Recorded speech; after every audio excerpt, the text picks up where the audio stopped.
काल दुपारी दत्ता कायंदे नावाच्या फेसबुक अकाउंटवरून माळी समाजाच्या महिलांबद्दल अत्यंत अश्लील भाषेमध्ये पोस्ट टाकली होती।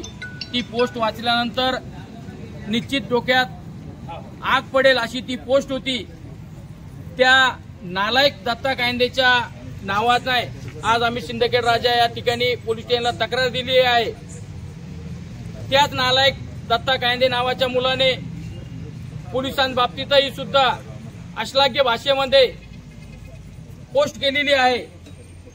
त्यामध्ये त्याने सांगितले की माझं फेसबुक अकाउंट हे हॅक झालं होतं, परंतु लगेचच ते अकाउंट रिकव्हर कसं झालं आणि लगेच माफीनामा त्या ठिकाणी कसा आला हाही या ठिकाणी प्रश्न निर्माण होतो। पोलिसांबाबतीतही त्याने चुकीची वाक्यरचना केली। त्या दोन्हीचे फॉन्ट सुद्धा एकच आहे।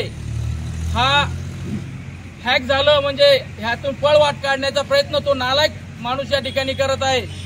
आम्ही पोलीस स्टेशनला तक्रारीमध्ये सांगितले आहे, त्यावर जर कारवाई झाली नाही 2 दिवसाच्या तर आम्ही रस्ता रोको सारखं किंवा गाव बंद सारखं आंदोलन या ठिकाणी करणार आहोत।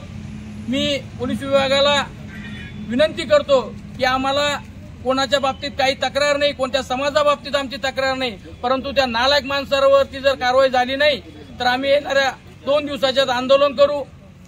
2 समाजामध्ये तेढ निर्माण व्हावी, शांतता भंग व्हावी, कायदा व सुव्यवस्था भंग व्हावा या उद्देशाने त्या नालायक माणसाने ही पोस्ट केलेली आहे असा आरोप आम्ही या ठिकाणी करत आहोत। 2 दिवसाच्या जर त्याच्यावर कारवाई झाली नाही तर येणाऱ्या 2 दिवसाच्यात आम्ही एखादं मोठं आंदोलन या ठिकाणी उभारू असं या ठिकाणी जाहीर करतो।